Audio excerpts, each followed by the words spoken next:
This is an audio reading of Fantastic Mr. Fox, and we're up to chapter 17, The Great Feast. Back in the tunnel they paused, so Mr. Fox could brick up the hole in the wall. He was humming to himself as he put the bricks back in place. "I can still taste that glorious cider," he said. "What an impudent fellow Rat is. He has bad manners," Badger said. "All rats have bad manners. I've never met a polite rat yet." "And he drinks too much," said Mr. Fox, putting the last brick in place. "There we are. Now home to the feast." They grabbed their jars of cider and off they went. Mr. Fox was in front, the smallest fox came next, and Badger last. Along the tunnel they flew, past the turning that led to Bouncer's mighty storehouse, past Boggis's chicken house number 1, and then up the long home stretch towards the place where they knew Mrs. Fox would be waiting.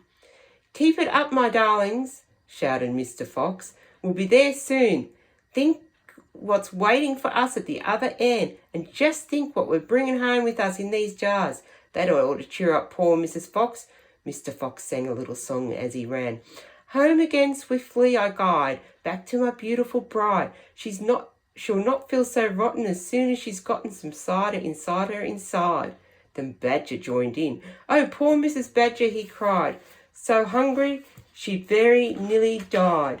But she'll not feel so hollow if only she'll swallow some cider inside her inside."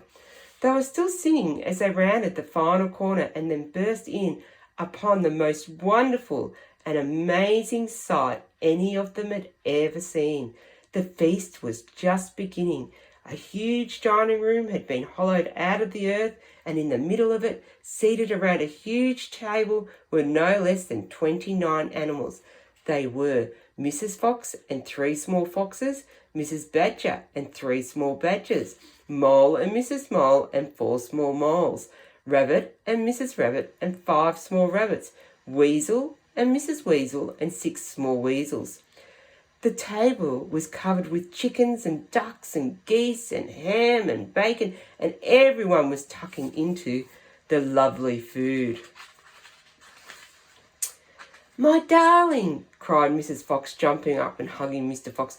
"We couldn't wait. Please forgive us." Then she hugged the smallest fox of all, and Mrs. Badger hugged Badger, and everyone hugged everyone else. Amidst shouts of joy, the great jars of cider were placed upon the table, and Mr. Fox and Badger and the smallest fox sat down with the others. "You must remember no one has eaten a thing for several days.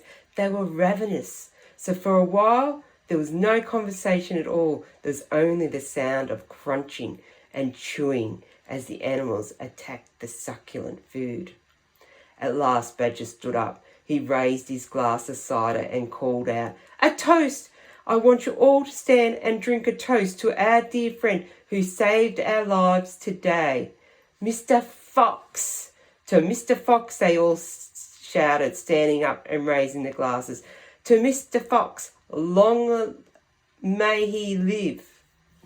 And the clue for chapter 17 is F for Fox.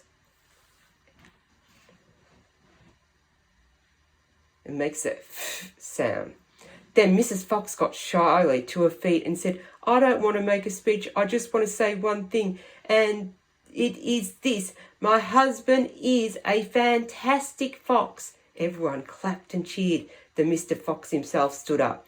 "The delicious meal," he began. Then he stopped. In the silence that followed, he let fly a tremendous belch. A belch is a burp. There was laughter and more clapping. "This delicious meal, my friends," he went on, "is by the courtesy of Misters Boggis, Bunce and Bean." And there was more cheering and laughter. "And I hope you've all enjoyed it as much as I have."